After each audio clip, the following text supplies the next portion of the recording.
السلام عليكم ورحمة الله وبركاته، والصلاة والسلام على رسول الله صلى الله عليه وسلم. في قلب الصحراء الحارقة كانت الطفلة الصغيرة ليلى تجلس وحيدة تحت الشمس المحرقة، تبكي وترتجف من التعب والجوع. كان الجميع في القرية يظن أنها اختفت للأبد، حتى لمحها الراعي الفقير حسام يركض نحوها مسرعا، عينيه مليئتان بالقلق والخوف عليها. رفعها برفق واحتضنها محاولا تهدئتها، وهمس لها: لا تخافي، أنا آخذك بعيدا عن هنا. بدأ حسام يمشي عبر الرمال الحارقة ممسكا بيد ليلى الصغيرة، بينما الرياح تعصف بهم والشمس تحرق وجهيهما. بعد ساعات طويلة وصلوا إلى واحة صغيرة، جلسوا تحت شجرة ظليلة. شربت ليلى قليلا من الماء وبدأت تشعر بالأمان لأول مرة منذ تركها وحدها. عندما وصلوا إلى القرية استقبلهم الشيخ مصطفى بعينين صارمتين وقال: هذه الطفلة ليست كأي طفل، حذار أن تترك دون رقابة. حاول الخادم عمر تجهيز غرفة صغيرة للطفلة، بينما كان حسام يراقب كل حركة بخوف، مدركا أن حياتهم ستتغير من الآن. الخادمة سلمى جاءت بالطعام والملابس الجديدة، وعين ليلى كانت مليئة بالدهشة وهي تشعر لأول مرة بالدفء والأمان. فجأة وصل الأمير طارق إلى القرية، ينظر إلى الطفلة بحيرة ويقول بحزم: هذا الحدث لن يمر بدون تدقيق. وفي الوقت ذاته دخل الجنرال كمال، عينه تراقب حسام بدقة، مدركا أن شيئا كبيرا على وشك الحدوث. اقترب التاجر الغامض فريد من حسام يحمل أكياسا صغيرة ويهمس: هذه الطفلة لها دور كبير في المستقبل، كن حذرا. الشيخ مصطفى لاحظ كل شيء بعين الحكمة، وبدأ يضع خططا لكيفية حماية الطفلة من أي خطر قد يهددها. مرت الأيام وحياة ليلى بدأت تتغير تدريجيا.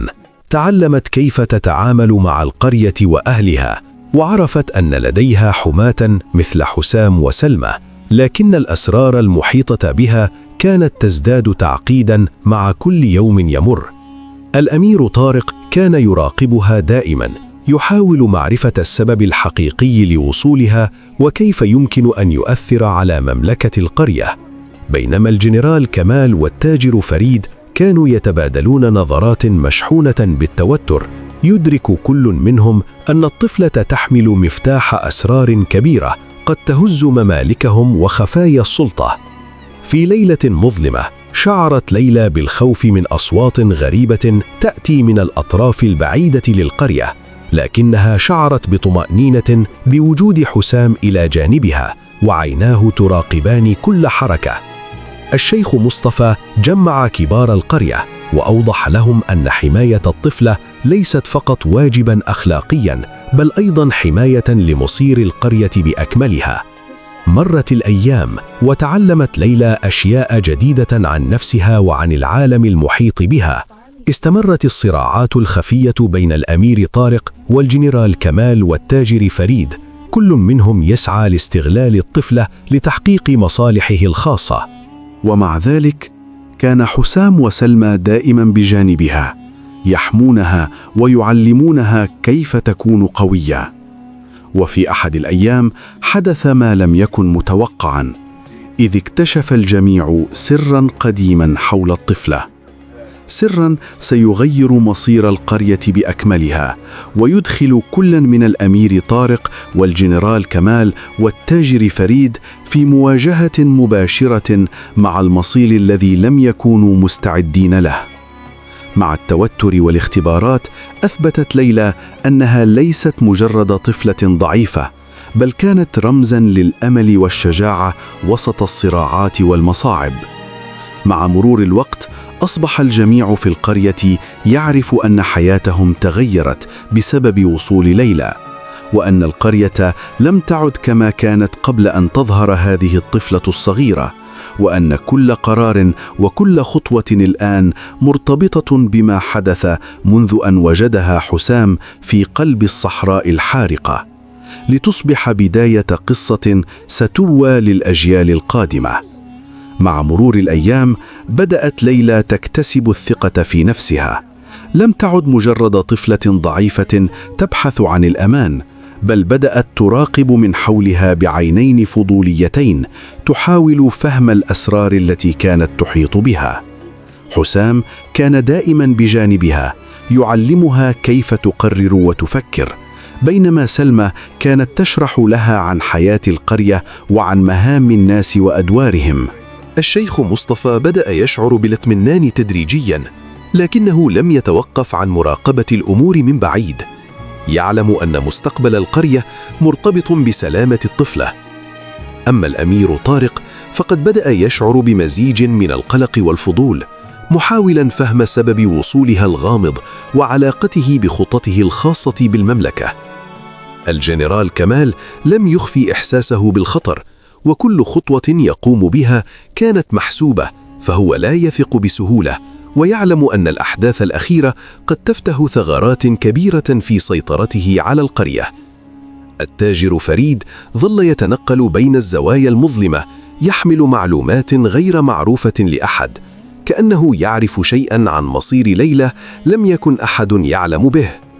وفي يوم هادئ، بينما كانت ليلى تلعب بالقرب من النهر الصغير مع حسام، سمعوا فجأة أصواتاً خافتة من الأطراف البعيدة للقرية. كانت حركة غير طبيعية، فرفع حسام الطفلة من الأرض بسرعة وبدأ يراقب المكان بعينين حذرتين. كانت هذه اللحظة الأولى التي شعرت فيها ليلى بأن العالم خارج أمان القرية ليس كما توقعت، وأن هناك شيئاً أكبر من مجرد لعب الأطفال أو الحياة اليومية. مع مرور الأسابيع اكتشفت ليلى تدريجياً أنها تحمل شيئاً مميزاً بداخلها، قدرة على التأثير على الآخرين، على إحداث تغيير حتى في أقصى الظروف.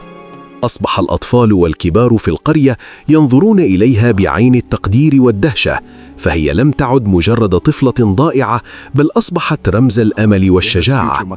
في إحدى الليالي اجتمع الشيخ مصطفى مع الأمير طارق والجنرال كمال، وناقشوا مستقبل الطفلة وكيف يمكن أن تؤثر على القرية.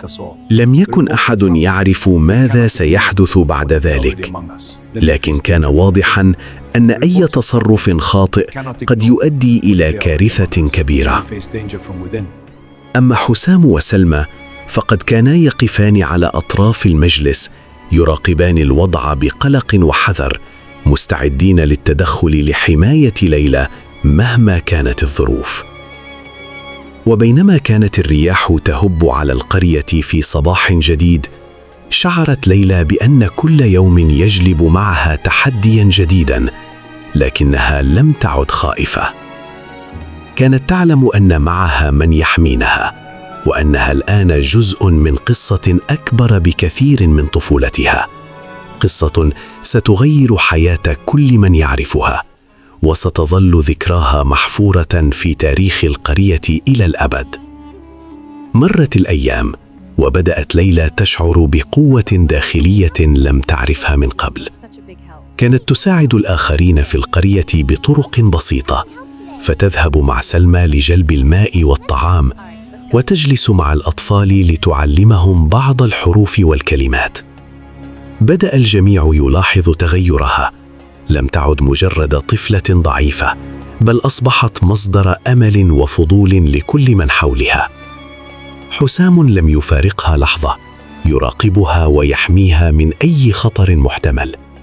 ومع كل يوم يمر، كان يعلم أن ما حدث منذ اكتشافه لها في الصحراء لم يكن مجرد صدفة، بل بداية لشيء أكبر بكثير، شيء سيغير مصير القرية بالكامل.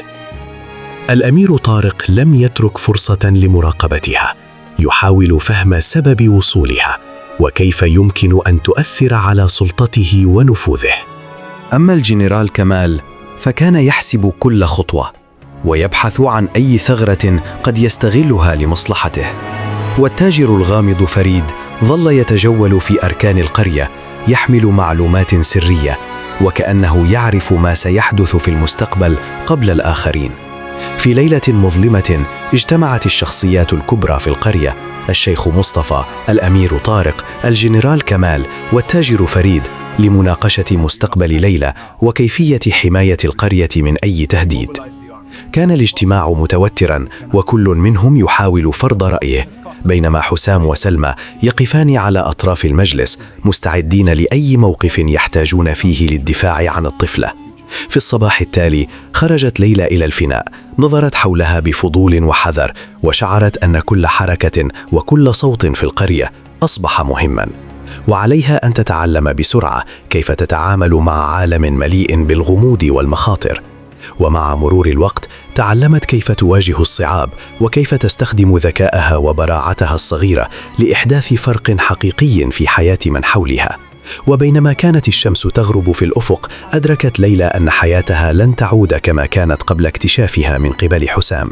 لم تعد طفلة ضائعة، بل أصبحت رمزاً للأمل والشجاعة وقوة لا يمكن تجاهلها، وأن القرية كلها تعتمد الآن على حمايتها وعلى قراراتها الصغيرة التي ستترك أثراً كبيراً على الجميع. مع مرور السنوات استمرت ليلى في النمو، ليس فقط جسدياً بل أيضاً بعقلها وقلبها. تعلمت الأسرار القديمة للقرية، وعرفت من يمكن الوثوق به ومن يجب الحذر منه. وأصبح حسام وسلمى داعمين لها دائما، يقفون بجانبها في كل خطوة، بينما بقيت الشخصيات الأخرى: الأمير طارق والجنرال كمال والتاجر فريد مراقبين من بعيد. يحاول كل منهم استغلال الفرص حسب مصالحه، لكنهم لم يستطيعوا أبدا منع تأثير ليلى على القرية بأكملها. وفي النهاية أدرك الجميع أن وصول ليلى لم يكن مجرد حدث عابر، بل كان بداية قصة ستتحدث عنها الأجيال القادمة.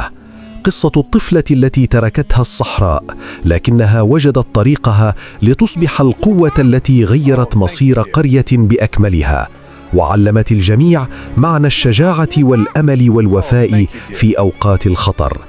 حياة ليلى أصبحت رمزاً للتغيير لكل من يعرفها في القرية، وبدأ الناس يعتمدون على حكمتها الصغيرة وقراراتها. الأيام تمضي، لكن أثر وصولها بقي محفوراً في ذاكرة كل شخص من الصغار إلى الكبار. القرية لم تعد كما كانت، فقد أصبحت مليئة بالأمل والقوة، وكل من عاش معها شهد التغيير الذي أحدثته الطفلة الصغيرة. وهكذا انتهت رحلة ليلى في قلب الصحراء، لتبدأ قصة ستروى للأجيال القادمة، قصة عن الشجاعة والأمل والحكمة التي يمكن لطفلة صغيرة أن تمنحها لعالم بأكمله. شكرا لكم يا جماعة على المتابعة للنهاية. كان معكم عمرو يوسف، ودي قناتي على اليوتيوب. ما تنسوش بقى تدعموني بلايك، وياريت شير، وياريت تكتبوا لي تعليق، واستنوني إن شاء الله في القصة القادمة.